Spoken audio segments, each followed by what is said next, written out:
This conference will now be recorded.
Okay, maybe I'll get start so that they can just join, and we also have this recording so that they can hear. Okay, firstly about myself, I'm Sandeep.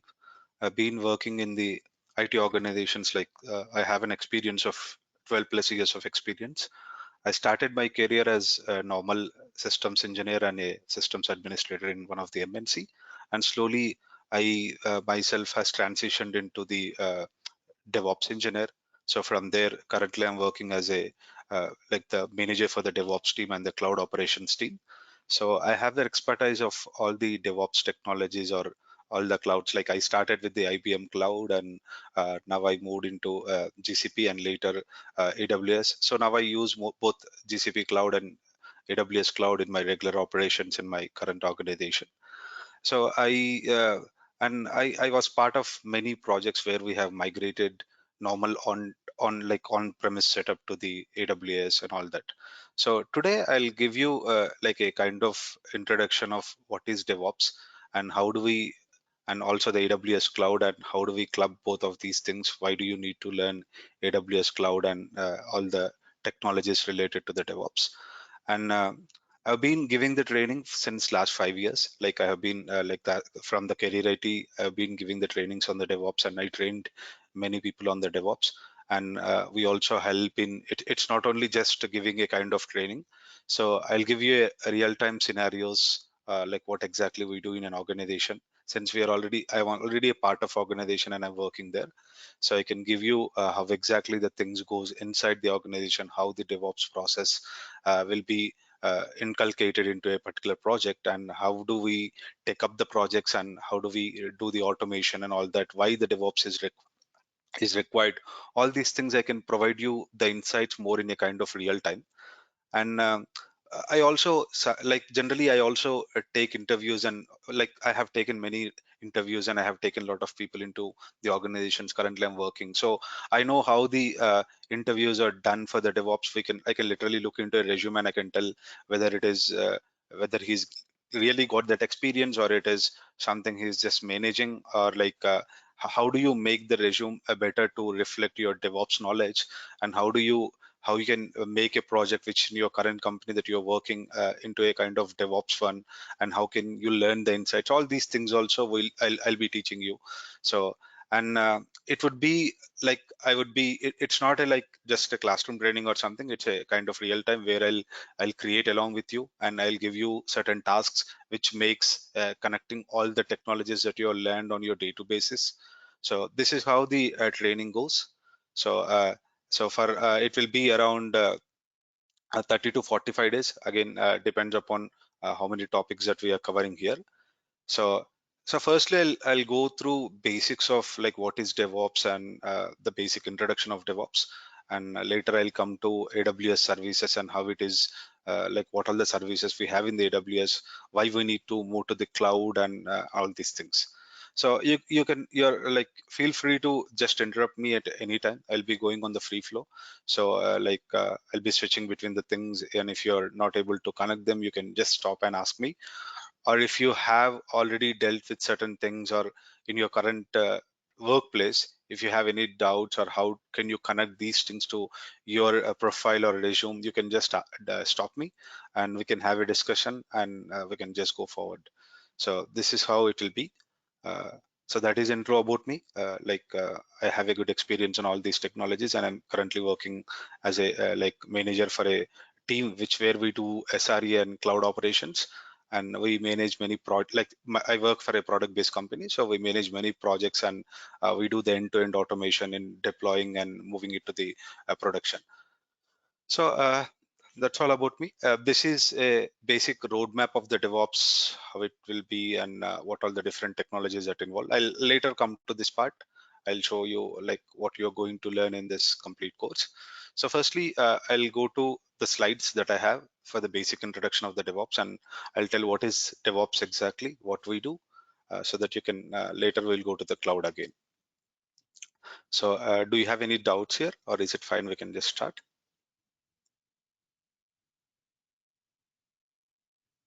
Okay. So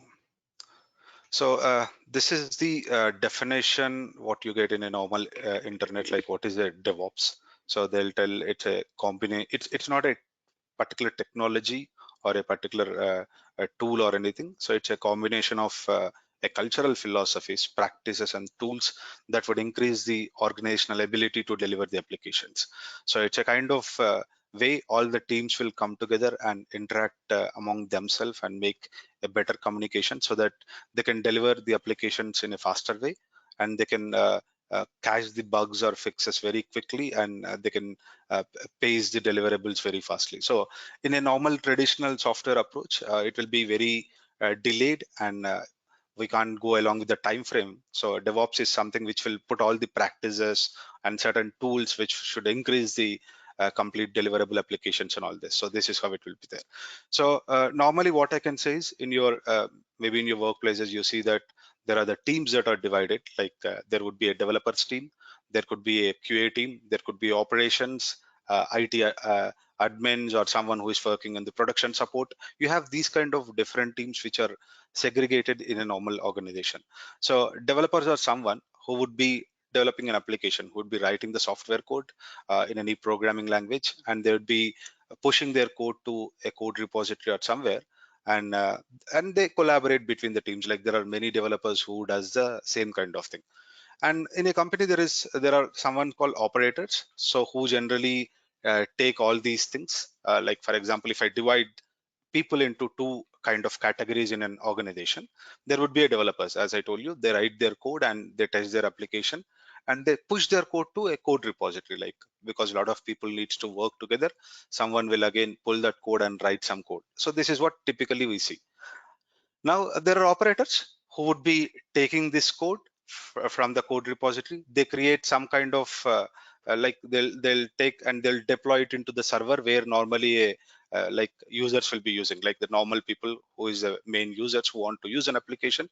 You want to move that application to the server and where it resides, and that is what operator is generally doing. So, and there is also QA people who would be also testing your application. So it would be in the let's suppose in the middle you also have the QA team which does it. So where does exactly DevOps stands? As we told, it's a kind of cultural philosophies or the practices where you improve the products to deliver in the faster way, right? So DevOps sits somewhere between these two guys. So they knows what development team does, what operation team does, and they introduce some of the philosophies or some tools or practices or methods so that these will be in a seamless fashion. So what happens in regular thing is, like developers, when they're working on their code on their laptops, things will be working fine.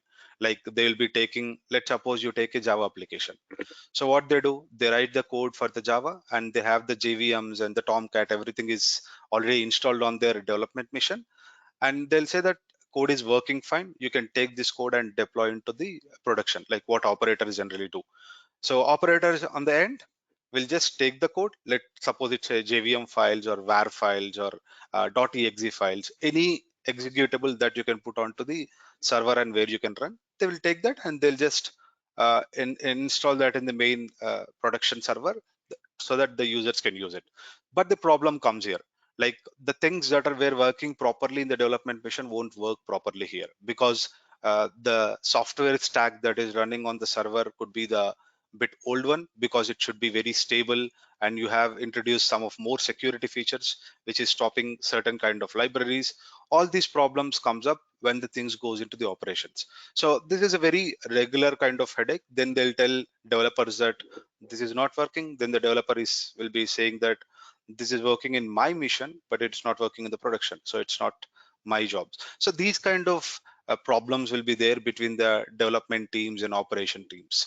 So to break this wall, to break this silos, DevOps is something which comes into the place where it will introduce certain kind methods or tools, so that these kind of things won't be like whatever the developer is doing in his mission, the same thing that will be hassle freely shipped, and it can be pushed into a production server, so that the operator don't see any issues like why it is not working here. That kind of things will be completely broken.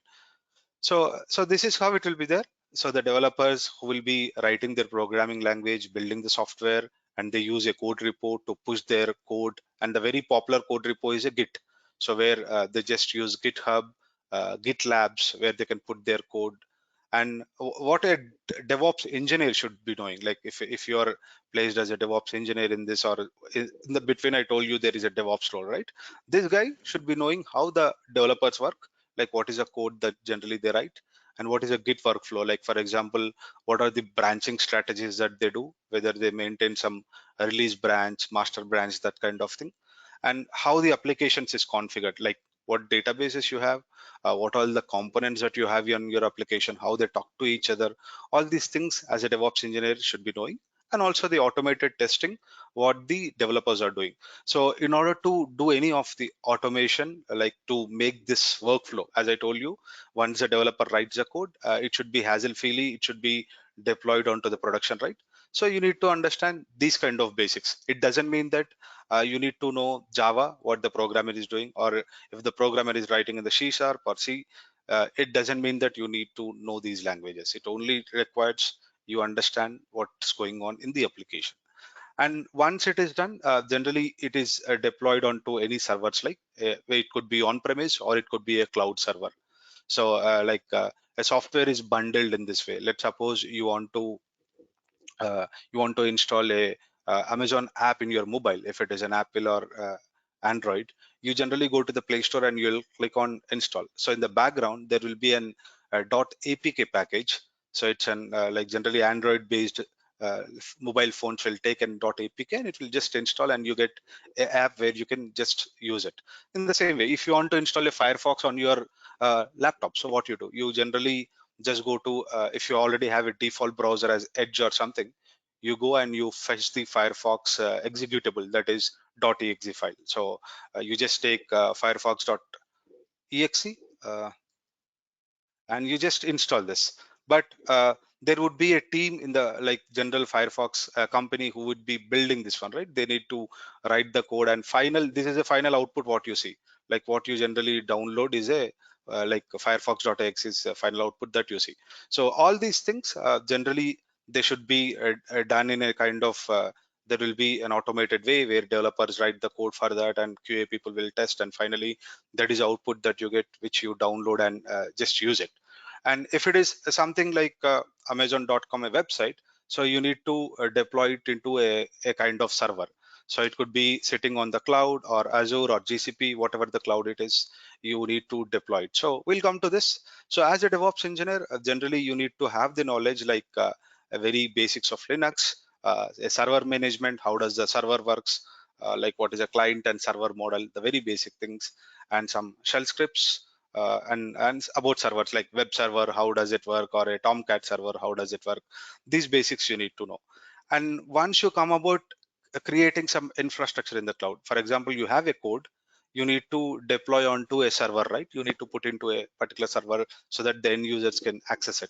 So for that, you need to know about cloud infra provisioning, like how do you create the virtual machines and everything in the cloud, and how do you configure basic networking, firewalls, these kind of things as a DevOps engineer should be knowing in this particular workflow.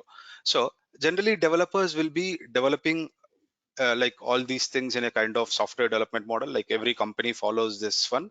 So if you know, there is something called SDLC, which is called a software development life cycle.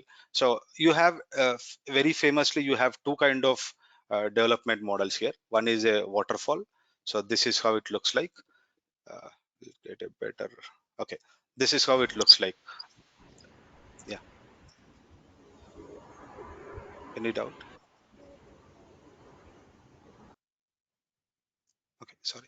Uh, okay, this is how the waterfall model will look like. So where it goes into a kind of, if, like you can think of a water which is just flowing from top to down. So first phase, you will go to the requirement analysis. Let's suppose you are building the Amazon.com. So it's a kind of e-commerce platform. So first you'll take the requirements, what all the website should serve, and how many pages should have, what kind of content it should have. All these things you'll take a requirement from the customer. Later, you'll go to a system design where you'll be part of a user interface and user experience, and you'll see what all the how the things should be there, what is it, like what kind of technologies that you need to use. All these things will be discussed here. And once you go to the implementation, and there will be a development, like you can just think like implementation is where developers will write a code for that e-commerce website, and later there will be a testing phase, and finally it will be into the production. So it goes into something like maintenance or production. This is how the complete model looks like. It was being used in previous decades, and the problem with this model is after one phase you need to start the other one. So let's suppose you started something, building a Amazon or something, but when you are in the development or deployment phase, suddenly the market research tells that there is a problem with the current design that you are going, or the current requirement, like people are like looking for these things also, and the market research is telling very much different. Then it will be a very big problem in this model to go back. So once you have taken the design, once the development is done, testing is done, so during the deployment, if you get these kind of issues, again you need to put a lot of cost will be there, and the time and all these things will be wasted here. So this kind of model will really don't serve kind of these days the modern designs, and very fastly you need to be in the market so that you can capture all the users. So these kind of things will this kind of model will won't serve this one. So we have moved into something called like agile model. So I'll come to all these things during the course also. So it's very important, but I'm just telling you how the software is developed. So in the agile, what we do is we do in a kind of iterations. So every phase is done in multiple times. Like, let me show you a better. Okay. Uh, I think so. You're already aware of this one. But so, okay, this is how they work in agile. Like there will be every sprint where it will be taking the design, development will be done, testing will be done, deployment is done, and review is done. So every sprint is a very small sprint. It is done in 15 to 30 days. So every sprint will give you something called the minimum viable product. So let's suppose you are building the Amazon itself. So in first sprint, you only do the front page. Okay. In the second sprint, you will be doing the back end pages. So again, if you want something to add in the front, like the front page, which you missed in the sprint one, so that the market research is saying a different thing, you can do that in the sprint two. So these small things are required to rapidly develop. So for this, so to agile process to like to move on and to build more deployments and to do deployments very frequently, you need DevOps practices in place. So that is what required here. So that is how the software development life cycle will be there. So there are different ways, like why you have different kind of software development cycles is like to do the same thing, you have the many ways, right? You only take the efficient way and the faster way, and a better way where you can, like, you need to deliver the better quality. So and you also need to inculcate the new changes according to the market research. Only that can be only done in SDLC. It can't be done, no, sorry, in the agile it can't be done normally the waterfall model. So now let's see what all the things that as a DevOps requires here. So to build these kind of models and all that. So now it is like these days, much of the complete development is going in a kind of containers. Containers are become the default model of the software packaging, where I take the complete application, I wrap it up with the libraries and all the OS that are required, and I'll create something called a container. And the very popular software related to this container is a Docker that is being used. And in this course, we'll learn about the virtualization and also the containers, because which is very important. So like if you have heard of the terms like Kubernetes, Dockers, all this comes into the same picture here. And now let's move into how do we automate, like what exactly is done between these teams.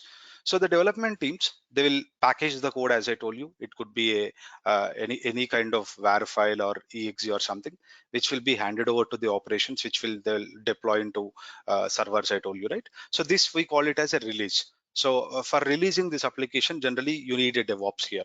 So what DevOps does is they will do a two kind of automations, like this part of moving the code from the developer's laptop to the production. We do this complete thing is made as a pipeline which will be automated. So it looks like this. So the developers will be writing their code. Let's suppose it is a Java code or a Python code or anything. They run the tests on that particular code that they have written, and they do a packaging called jar files for a Java. If it is a Docker, it is called a Docker images. So for these packaging tools, you need Maven, Gradle, these kind of things. So this will be generally build tools which does this packaging. So now once the packaging is done, it should be pushed into some kind of artifactory where you can store the package, exe file or a jar file or anything. You want to store it to some place where you can utilize it to deploy anywhere later. Okay, this is how it will go.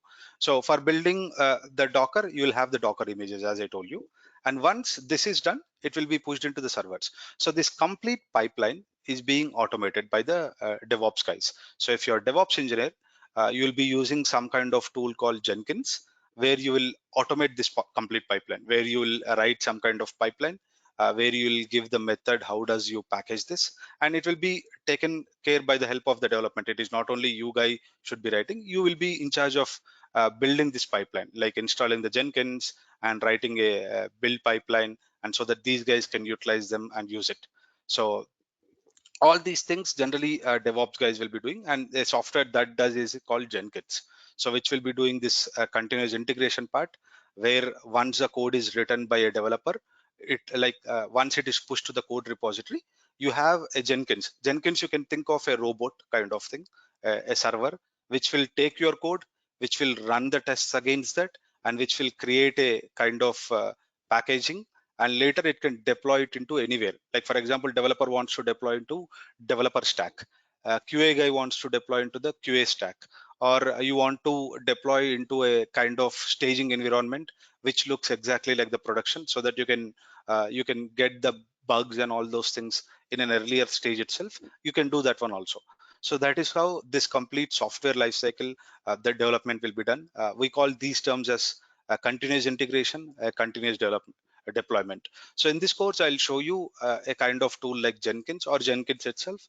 How do you package this one and how do you deploy onto the server? So these two methodologies are called continuous integration and continuous deployment. So this will be there for every organization. This is how they try to build the applications and deploy them. So once if a build is successful, like if someone developer pushed the code, if it is successful, then you get a notification in a Slack, or you get a notification in Teams or email notifications, so that the developer knows that his code is successful. If it is not successful, then he needs to rewrite and fix that one, and he needs to do all this. Like he'll just push the code. That's it. This pipeline will take care of everything. It will give him the results, whether his code is a workable code or it is having any issues. So these two, continuous integration and continuous deployment, we'll discuss in this course, which is required for a DevOps guy. So even if it is AWS cloud also, AWS cloud also has this continuous integration and continuous deployment. I'll show you AWS services which will do these things. So this is the whole cycle that goes like they will commit the code, and there will be a unit and integration test done on the code, and it deploys into a test environment where you do an acceptance test and everything, and finally it is deployed to the production, or you can stop it here also. So it's up to you, how do you want to take it up. So there are many tools that does it. One is Jenkins, one is a GitLab CI, one is GitHub's GitOps. So Circle CI, there are a lot of tools, but the tool is the same. Like wherever you go, the pipeline would be the similar way. So you just have a normal syntax, which is a readable, like it looks like a JSON or a YAML file, where we just write these kind of pipelines and all that.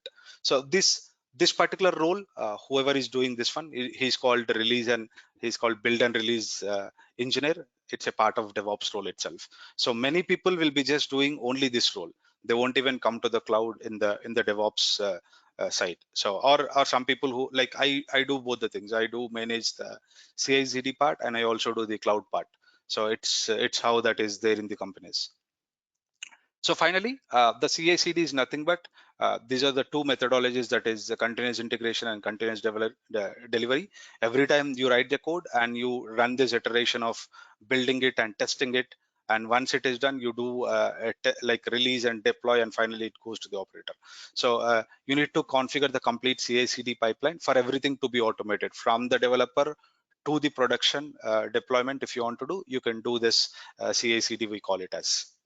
So this is the logo of DevOps, how it looks like, where it clubs both the dev and operations.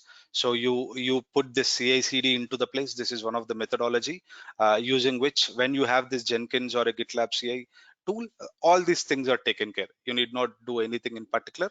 So you just deploy the tool and you use it for your use case. So the developer tells, so this is a branch using which you need to create the artifact. Artifact is nothing but it's a kind of like a .exe file or something which you can just pull and run that. So it's a kind of end package which you can take and deploy somewhere. Okay, this is how it looks like. And finally, the again coming to, if you are using Docker, as I told you, Docker has become the default in the IT industry now. So this is how it looks like. There is a Jenkins server, as I told you. So this will do, it will create an image for you, and it will deploy that into the testing, staging, or production, wherever you want from your Git repo. And you have a Docker file and Docker image, all these things as a containers. We'll go more into these containers in the course. I don't want to confuse you more now, but this is one of the screenshot which tells how the workflow will be there if you're using the Docker in your organization.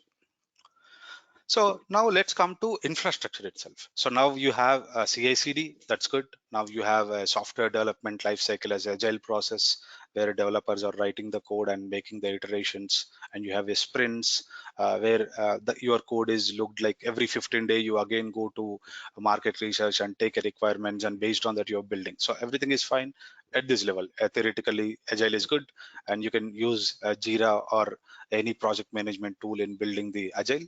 And you have the CI/CD, where you have Jenkins or some software which works as a robot, which takes the code from the developers. It will do all the tests and everything against the code, and it will create some executable or artifact for you to deploy somewhere. Now, how do you build this infrastructure? So firstly, you need to have the servers in somewhere, right, to deploy these things, and end users should be able to use that. So the infrastructure you can build on the cloud. So these days, the cloud is also a very default one. Like all the companies are started building their infrastructure in the cloud. It's not nowhere now. Many companies are not going to the on-premise, where you purchase the real hardware and where you deploy everything, you take care of administration. All these things are not there now. So because the cloud gives you certain advantages, we go to the cloud. So this complete infrastructure we build on these kind of clouds. AWS shares the major market share, like it's a top in the cloud market. So that is a reason in this course we'll go with the AWS cloud. And we do have other clouds like Google Cloud and Microsoft Azure. The first thing that any guy should be doing is get competency on one particular cloud. So once you get a full hold on one particular cloud, other clouds are the same thing. So the naming conventions would be different, but all the services across all the clouds will be the same. In AWS, if you call a virtual mission called EC2 instance, in the Google Cloud you call it as a VM itself. So that kind of naming convention is different, but and all the clouds gives you the same thing. So you need to see what much of the organizations and the companies are adapting, and to get a better job opportunities and all that, it's always better to take the leading competitor of the cloud and learn that one. So you go to the cloud where you have a different kind of advantages of saving the cost, and you have the features like the load balancing, making your application highly available. Let's suppose you have an e-commerce website like Amazon or Flipkart. You can never imagine like that particular website or the app going down, right? So it is very crucial for the business that that particular application is always running. Or take a Netflix or Amazon Prime, so that while you're watching or streaming content, it should never go down. If it goes down, it's very bad and reputation, and it loses the business. So these kind of platforms needs to be on highly available, where it will be always running, and if there is any disasters in one place, it should be able to serve the traffic by by migrating their infrastructure to the multiple data centers. That is how it is built. And just going to the AWS, it will give you all these kind of things. How do you build this one? So we'll talk about this extensively in this course, doing all these things, how we can do it. So I'll again give you an introduction of the cloud also now, so that you can understand why you need to go to the cloud instead of the on-premise. So as I told you, Amazon AWS shares a biggest market share. This is the reason many companies adapt to this. So when you have a huge share, it is also that there are a lot of services in those cloud which will literally give you. That is one more biggest advantage here.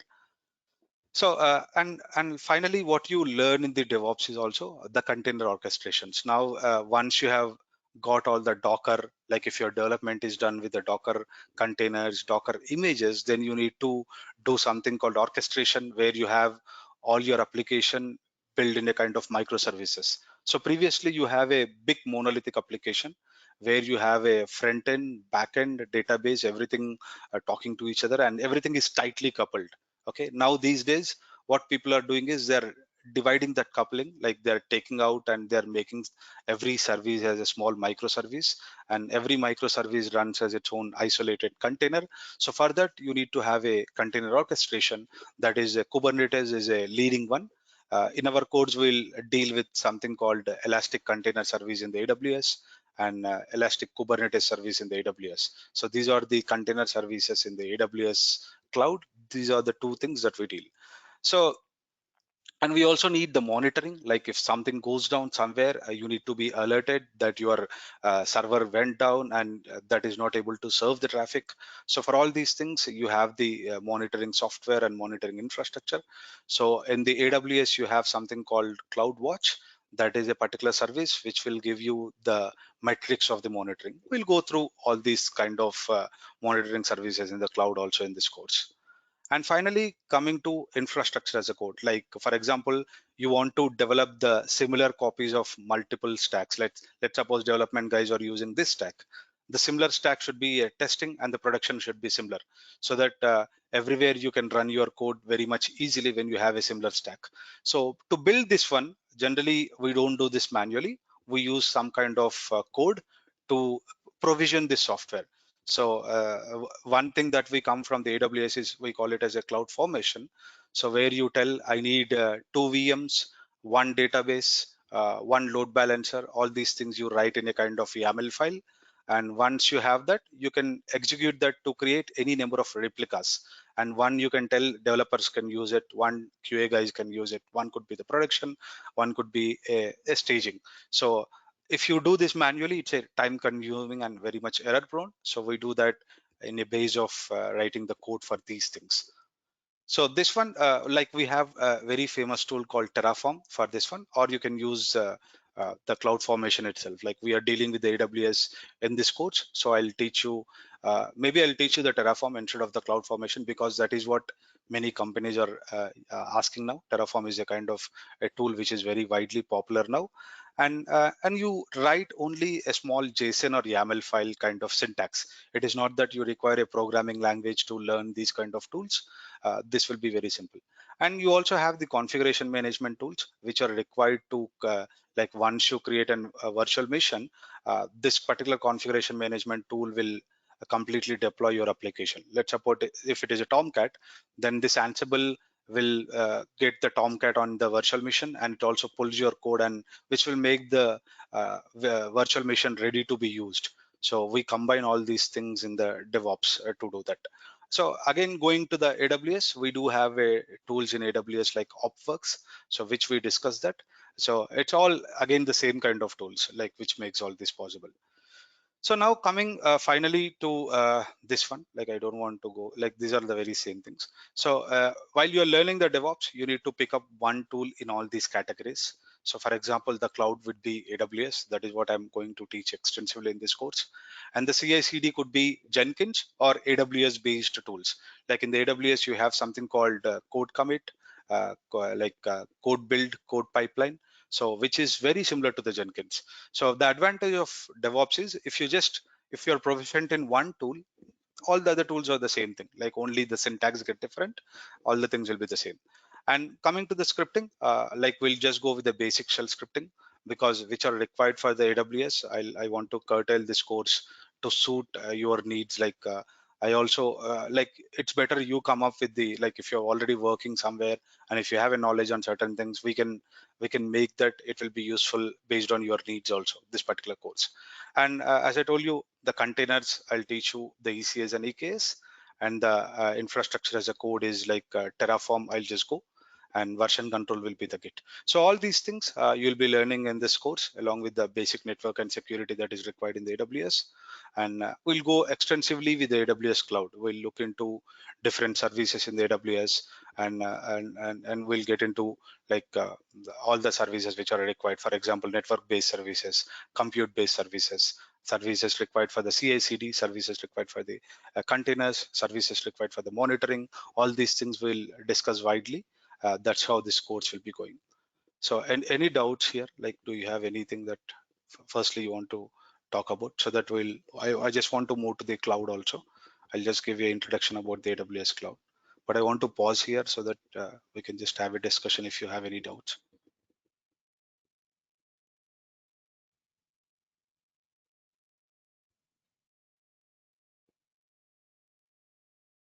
So anything that you want to share, or any doubts why I'm learning this, or if you're already in some particular role, or if you're starting itself, like I just want more inputs from you. If you don't know anything about the cloud and if you're just starting, then I can clarify your doubts if you have any.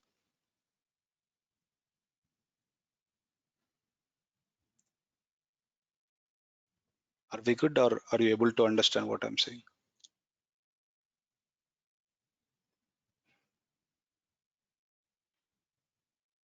Yeah, we are able to understand Sandeep. This is our first session regarding the DevOps or AWS. Okay. We don't have much knowledge regarding it. This is our first class. Okay. Uh, So yeah. we got to know about like waterfall methodology and agile methodology. That's good, and Mhm. the basics are okay. We are okay with this class, Sandeep. We got we got you. Okay. Thank you. Anyone, any particular doubts or anything? Hi, sorry to disturb you. This is Lakshmi from Career 80. Important info from our end. And the regular sessions will be starting probably from tomorrow only. So I'll update you once again by evening. I'll send an email and even in WhatsApp also with all the details.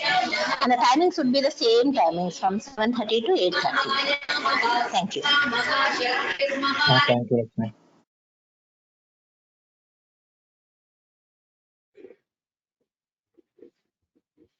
Hello Sandeep, how long is the sessions? We have it's for 148 days or 45 days, or it's been for 1 month only. It would be from 30 to 45 days. So generally, Okay. if it is only cloud, it is like just 30 days. But here we are targeting the DevOps with AWS cloud, right? No, we will be concentrating more on DevOps tools also, right? Like CI/CD tools like Docker, Exactly. Jenkins, and Yeah. Kubernetes. And we need Linux as well, right? For this one, basics of Yeah. Linux. Yeah. You will be covering that as well, right? Here in the Yeah. session, Yeah. All all the the things sessions. that I've just shown you, like as I told you, I'll pick up one particular tool in all these things, right? No, So because this as course will, yeah. no, some of the people don't have much knowledge on these tools and Linux basic Linux concepts as well. Because so better we can start from scratch. Yeah, yeah, that is my, like that is a whole course. Like we'll start like whatever you see in this particular slide that I'm showing you. So Yeah. we'll first start with the OS systems and Linux basics. Okay. Then Okay. we'll move to the slowly we'll move to the cloud, and we'll Okay. understand the cloud concepts. And next we'll be going into the CI/CD, and Mhm. next we'll go to the containers, and finally this Terraform. So it will be first you start with the basics of Okay. and after that you go to the code-based kind of tools and cloud and CI/CD, Dockers, Kubernetes, Terraform, monitoring. Yeah, and we will be concentrating on any on the project after completing of the sessions. We will be helping for to do any project. Uh, Not completely on the project. I'll be like every day on the sessions, like generally I'll be giving you the task which will interrelate. For example, let's say CI/CD. So Okay. once let's say we come to the Kubernetes part.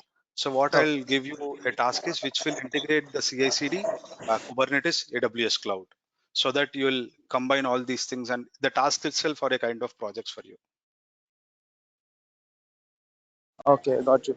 But mainly in the interview, they will be concentrating on one project, right? Which project Mm. you did. Explain any project, something like that. They will ask it. So just Yeah, to that we'll definitely discuss. Like once this yeah, complete course is done, we yeah, will yeah. have a discussion on how do you prepare for the interviews, or how do you come up with a kind of scenario where you have dealt with all the projects and where you combine these things. We'll definitely deal with that. Yeah, okay, thank you, Sanjay. Thank you so much. Yeah, Rajani, coming to your question, like these projects are like what we talk is a kind of real time. What I say you, it's not a complete a big project. It will be a small set of tasks where you combine these things. So an example is like once you come to containers. Okay, so maybe you need to club the containers, writing a pipeline where it will create the Docker containers for the Tomcat, and which will be deployed onto the AWS. So that itself is a kind of project, what we do in the real time. So that is how we'll go with all these things. Okay. Uh, I have one question. Like anyone, like those who belongs to science background, they can do this one. Is it possible to understand all these things? Yeah, This definitely, one. because we will be going from the basics. Like we'll be going with the, if you see this, we'll go with the operating system, basics Okay. of it, what is an operating system, and the very basics of the Linux. And after that, Okay. slowly we'll go with the software development lifecycle process, what I told you, where you will get Mhm. insights of how the things works in a company. And after that we'll go to the cloud, what it is, the basics of the cloud. We'll basically start with it is not completely involved with the much of the programming or anything. It's more about the tools and process. So DevOps would be an easy way if you start with, like where you don't have much of the background in the computing field. So that you're like almost all the tools that you see here, they don't have like that is very basic syntax it will be, which is a kind of YAML or a JSON one. So if you take a containers which has a Docker, where you have a syntax you'll be writing in a normal text file kind of thing. The only thing you need to understand mainly is the concept of the container. So those things are very important. So I think so. It won't be a big difference, but the only thing is you need to involve more and work more to understand many things here. Okay. Thank you. So it's better if you could also tell me what is your background, maybe like for example you told a science background. It will be helpful for me to get more details and get in depth in a particular concept to help you guys more. Okay. I am microbiology background. MSc Okay. microbiology I completed. Yeah. Mhm. Yeah, people do learn DevOps because like one of my manager is she's from German who did PhD in microbiology. Later she Mm-hmm. learned DevOps and she's currently working in my company. So there are people Okay. who do this because Mm-hmm. even in the, I think so you also have basic Python programming in the microbiology, right? Mm-hmm. If you're on that side. Yeah. So Yeah, yeah. but I don't used to run the Python programs and all. It's I Okay, have lab. I used to work in laboratories and all. okay. Yeah. Yeah, we are starting with the very basics and we'll be going. So it should be fine for you if you could practice what I teach, like what are the tasks that I give you. So it would be an easy Okay. for you. Yeah. Okay. And I want to ask, like, how would be the placements and all? Yeah, right now DevOps is something which is leading in the industry, like almost everywhere. Like even in the US also, you can just check with if your software friends who are already working in the organizations. DevOps is something which plays a very vital and crucial roles. If you see, like they also it's a like every company requires the DevOps because all these things are something which every organization requires. So to manage these things, you need a DevOps engineer or SRE or a build and release engineer. You have a very wide options when you are going for a like when you're being placed in a company. So Okay. definitely this is something which is like more demand in the market. Mm-hmm. Okay.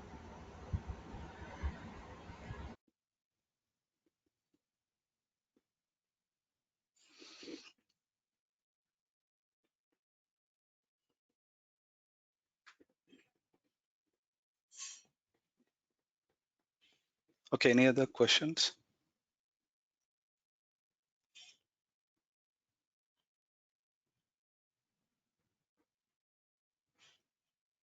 Okay, No, Sandeep.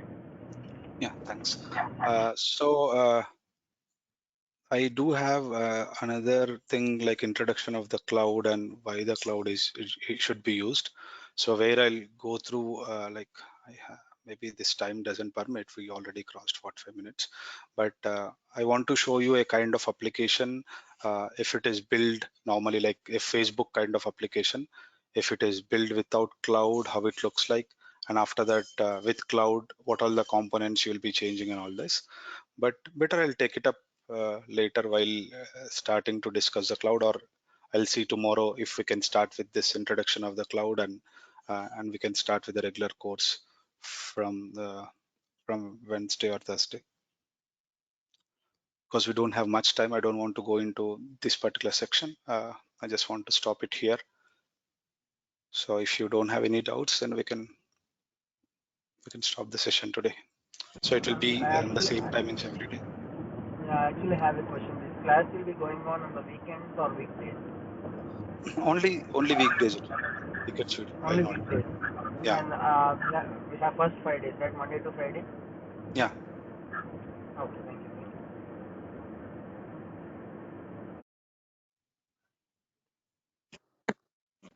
you. Hi, I have one doubt too. Like what you explained today, um, um, in that, do developers have a particular set of roles and testers have a particular set of roles, or everybody has to do everything? No, here in this today, like what we talk about as a DevOps engineer or an SRE, what would be your main duty? Like what kind of tools that you need to like uh, deploy? For example, Jenkins or something. Here, developers will be using them, or the QA people will be using what DevOps engineer deploys. Let's suppose if Jenkins is there, the developer will be writing a build job. Like his part would be he can just create a build pipeline in Jenkins, and he can write for his use case where he can write automated test cases and everything. As a DevOps guy, it would be your job to to build the Jenkins and to see that all the build tools that he needs to have should be in place. And certain times you also write the build jobs also. Let's suppose you have a small uh, anything, like for example, if you want to create some virtual missions in AWS, you can write your own build jobs which will create the virtual missions. So these kind of things, like for example, if you want to run a kind of code which will create a virtual mission database and something networking in the AWS, you can do all this using a build tool also like Jenkins. So we also, like as a DevOps engineer, you need to be knowing this one, and also what developer does or QA does, so that you'll only help them in writing the build cases or the build jobs. Okay, yeah, thank you.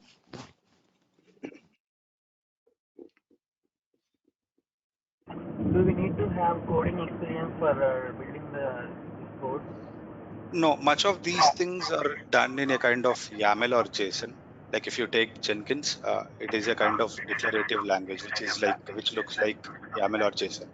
And take up any tool, like if it is Terraform or Docker or Kubernetes, everywhere we write in a kind of YAML or JSON itself. So programming background, you are not required. You just need a kind of scripting background or scripting knowledge, like what we deal here. So basics of shell script, like for example, a basic automation. Once you are equipped with the Linux, so you'll be having some knowledge on the shell scripting. So this knowledge is required. All the other tools have their own kind of simple descriptive structure languages, which looks like JSON or YAML. So you don't require much of the programming here. It's only a normal JSON or YAML itself.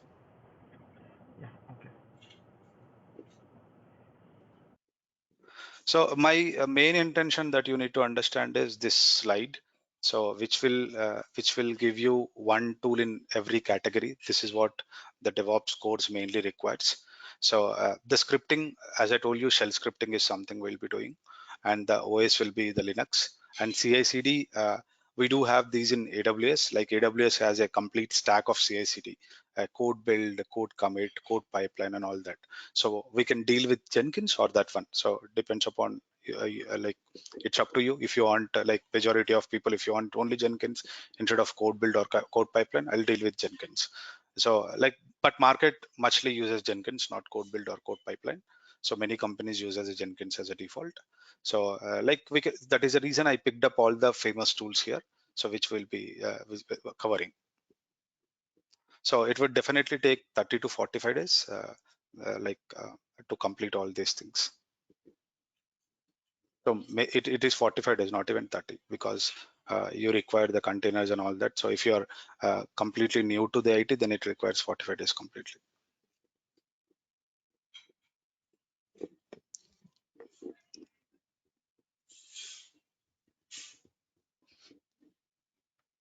Okay, I'm done with this introduction session about the DevOps. So tomorrow, maybe we'll pick up with the cloud intro, and we'll go with starting like OS basics and all this.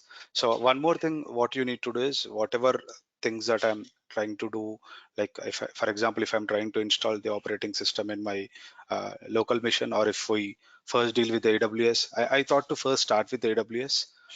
And we'll from the AWS we'll go to the Linux. It will be easy because if you know the compute in the AWS, you can create a free account in the AWS where you can create a virtual machine, and from there that virtual machine could be a Linux one where you can learn the OS basics.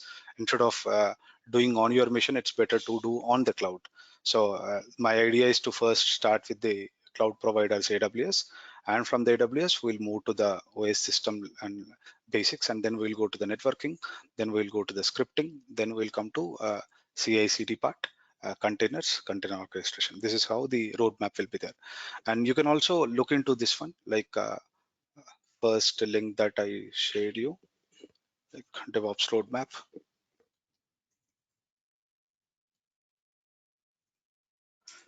So this is like, if you just Google out DevOps roadmap, so it will give you all the things what a DevOps in 2022 like role should be required. So if you see, we are covering exactly all these things. We'll go with shell scripting here. We'll go with understanding the operating system concepts here, and later learning about servers in the cloud. Okay, and load balancers and all these concepts we'll learn in the cloud itself. And this infrastructure as a code I told you, like we'll learn the Terraform here. And now cloud providers is AWS, and monitoring and infrastructure softwares again will go into the cloud. So this is the basic roadmap that you need to have. It doesn't mean like they just mention what all the kind of concepts you require. For example, if you take an OS concepts, these are the concepts that you require. For example, if you take a container concepts, like for example CI/CD, so you have Jenkins, TeamCity, Circle CI. It doesn't mean that you should be proficient in every tool. Even no one will be there. Even a DevOps engineer will be only picking up one tool and he'll be working on that. The concepts will be very similar. Like if you are able to build a pipeline in Jenkins, you'll be able to build in GitLab CI also. The only syntax is a different, but the complete concepts are the same in every tool. So we'll take up the tool which is leading in the market and we'll discuss that. That is Jenkins. So something like this will go. So you can just look into this roadmap to get more clarity and more understanding how we are going on. Okay, that's it from my side then. Meet you guys tomorrow.